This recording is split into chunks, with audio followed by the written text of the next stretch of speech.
Shalom saudara yang terkasih di dalam Tuhan Yesus Kristus. Kembali lagi bersama saya di kanal YouTube Raja Wali Kasih.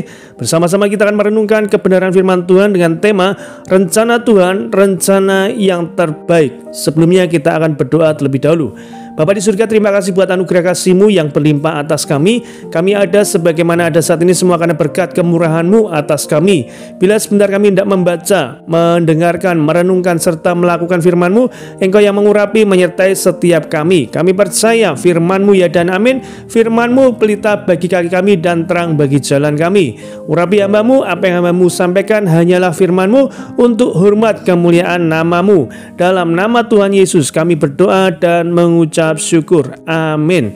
Pembacaan firman Tuhan terambil dari kitab Yeremia 29, Yeremia pasal 29 ayat yang ke-11. Demikian firman Tuhan. Sebab aku ini mengetahui rancangan-rancangan apa yang ada padaku mengenai kamu. Demikianlah firman Tuhan, yaitu rancangan damai sejahtera dan bukan rancangan kecelakaan, untuk memberikan kepadamu hari depan yang penuh pengharapan. Sekali lagi, Yeremia 29 ayat yang ke-11. Sebab aku ini mengetahui rancangan-rancangan apa yang ada padaku mengenai kamu. Demikian firman Tuhan, yaitu rancangan damai sejahtera dan bukan rancangan kecelakaan, untuk memberikan kepadamu hari depan yang penuh harapan. Saudara yang terkasih di dalam Tuhan Yesus Kristus, firman Tuhan berkata bahwasanya rancangannya atau rencana Tuhan adalah rencana yang penuh damai sejahtera. Rencana yang memberikan masa depan penuh harapan, bukan rancangan atau rencana kecelakaan. Namun ini bukanlah berarti bahwa kehidupan orang percaya tidak akan menemui namanya kesulitan, permasalahan, penderitaan maupun pergumulan. Ya, sekali lagi, Tuhan memang memiliki rencana yang indah dalam kehidupan kita, masa depan yang penuh pengharapan. Tetapi bukan berarti hidup kita tidak ada yang namanya masalah, tidak ada namanya pergumulan atau kesulitan dalam kehidupan ini. Kesulitan, penderitaan maupun pergumulan akan selalu ada. Namun Tuhan berjanji bahwa segala sesuatu akan mendatangkan kebaikan. Sekalipun hal buruk yang terjadi, tetapi itu akan membawa kebaikan bagi hidup orang percaya. Roma 8 ayat yang ke-28.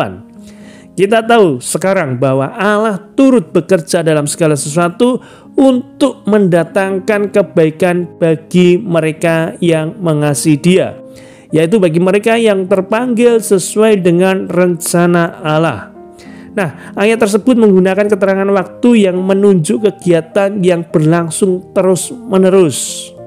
Artinya, Allah secara terus-menerus turut bekerja melalui segala momentum atau kejadian yang dialami oleh manusia. Tujuannya adalah untuk mendatangkan kebaikan bagi manusia tersebut.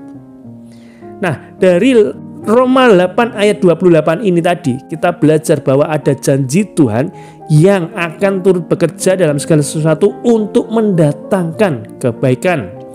Namun janji itu ternyata tidak untuk semua orang. Ayat tersebut menjelaskan kepada siapa janji itu ditujukan, yaitu bagi orang yang mengasihi Tuhan. Mengasihi Tuhan berbicara tentang sikap hati. Orang yang mengasihi Tuhan itu bisa ditandai dengan beberapa hal. Orang yang mengasihi Tuhan akan selalu berusaha mendekat kepada Tuhan, berkomunikasi dengan Tuhan, dan melakukan apa yang disukai oleh Tuhan, serta menjauhi hal yang tidak disukai oleh Tuhan.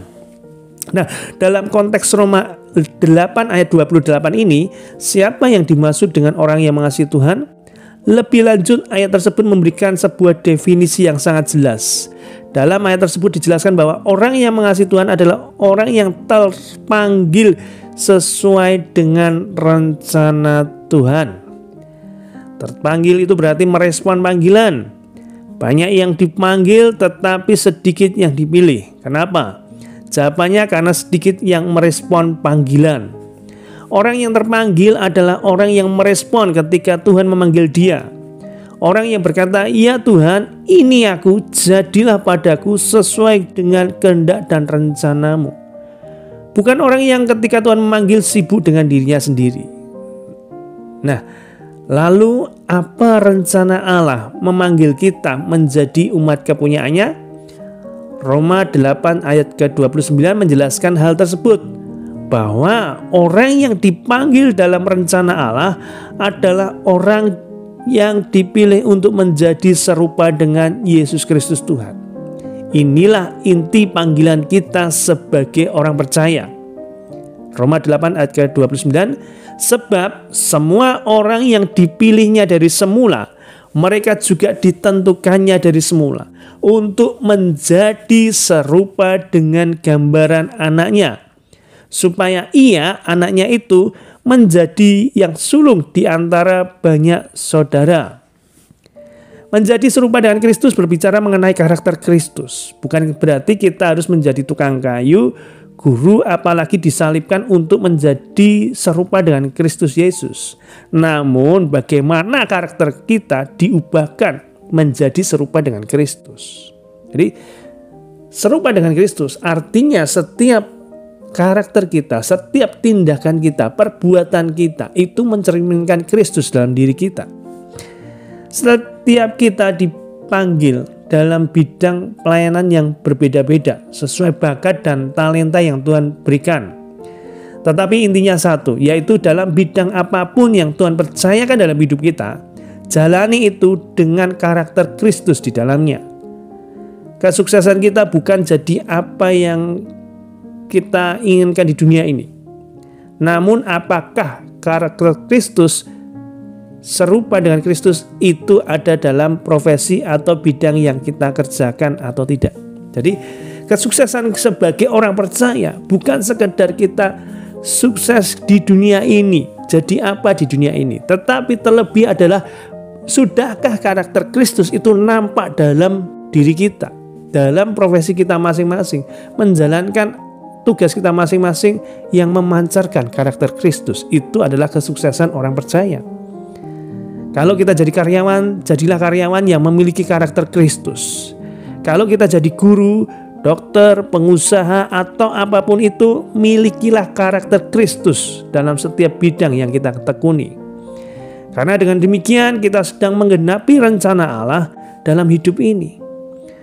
Maka sekalipun hal buruk terjadi dalam usaha kita menjadi serupa dengan Kristus, itu akan mendatangkan kebaikan bagi kita. Seorang yang menjalani profesinya dengan karakter Kristus yang tulus, jujur, dan penuh integritas terkadang justru banyak tantangan dan dimusuhi oleh orang yang tidak mengenal kebenaran.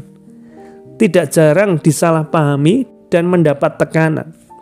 Namun tetaplah miliki karakter Kristus, sebab janji Tuhan jelas bahwa segala sesuatu yang terjadi dalam hidup orang yang mengasihi Tuhan dan menjalani hidupnya dalam kehendak rencana Tuhan, maka semuanya akan mendatangkan kebaikan semata-mata. Ya, jadi kehidupan kita itu harus kita jalani sesuai dengan karakter Kristus yang ada dalam diri kita. Sebab kita tahu rencana Tuhan adalah rencana yang mendatangkan kebaikan bagi kita yang mengasihi Dia. Jadi Tuhan turut bekerja dalam segala hal dalam kehidupan ini. Kita tahu bahwasanya rencana Tuhan adalah masa depan yang penuh pengharapan. Kita tahu bahwasanya Tuhan turut bekerja dalam segala sesuatu untuk mendatangkan kebaikan. Jadi permasalahan apapun yang terjadi pada kita, selama kita mengasihi Tuhan, percayalah rencana Tuhan itu adalah rencana yang indah. Masalah boleh ada, tetapi di balik masalah kita akan menemukan berkat Tuhan yang luar biasa. Jangan pernah tinggalkan Tuhan. Jangan pernah tinggalkan jam doa. Jangan pernah tinggalkan persekutuanmu dengan Tuhan. Tetapi tetaplah yakin teguh berdiri atas firman-Nya. Karena saya yakin orang-orang yang dipanggil sesuai dengan rencana Tuhan, Tuhan mengasihinya. Bahkan Tuhan melindunginya. Jaminan Tuhan menyertai dalam setiap kehidupan ini. Dan rencana Tuhan membuat kita serupa dengan Kristus, apapun profesi yang kita kerjakan saat sekarang ini. Dan percayalah, Tuhan mendatangkan kebaikan melalui sebuah proses. Apabila kita menjalani proses Tuhan dengan percaya dan tetap mengasihinya, maka kita akan menyadari rencana Tuhan, bahwa yang terjadi semata-mata karena Tuhan. Tuhan Yesus memberkati. Mari sama-sama kita berdoa. Bapa di surga, kami percaya rencana Tuhan adalah rencana yang terbaik atas kehidupan kami, terlebih bagi kami yang mengasihi Tuhan. Ketika kami percaya, ketika kami hidup dalam kebenaran-Mu, mengasihi Engkau, mengasihi Tuhan berarti melakukan apa yang menjadi kehendak Tuhan, maka rencana Tuhan, sekalipun kami dalam pergumulan, dalam kesulitan, dalam permasalahan, rencana Tuhan tetap rencana yang terbaik, mendatangkan kebaikan bagi setiap kami yang mengasihi Engkau Tuhan. Ajar kami untuk terus mengasihi Engkau Tuhan. Ajar kami untuk setia pada proses kehidupan ini Tuhan. Permasalahan yang ada bukan membuat kami semakin jatuh, tetapi semakin dekat kepada Engkau Tuhan. Karena kami percaya Tuhan memiliki masa depan yang indah penuh pengharapan dalam diri kami. Kami mau terus menyatakan Kristus dalam setiap kehidupan kami, lewat ucapan kami, lewat tindakan kami yang memuliakan nama Tuhan. Apapun pekerjaan kami, apapun usaha bisnis kami percaya ketika kami memancarkan terang kasih Kristus dimanapun kami berada, maka berkat-Mu mengalir atas kami berlimpah-limpah. Terima kasih Tuhan Yesus, terpujilah nama-Mu, haleluya, amin.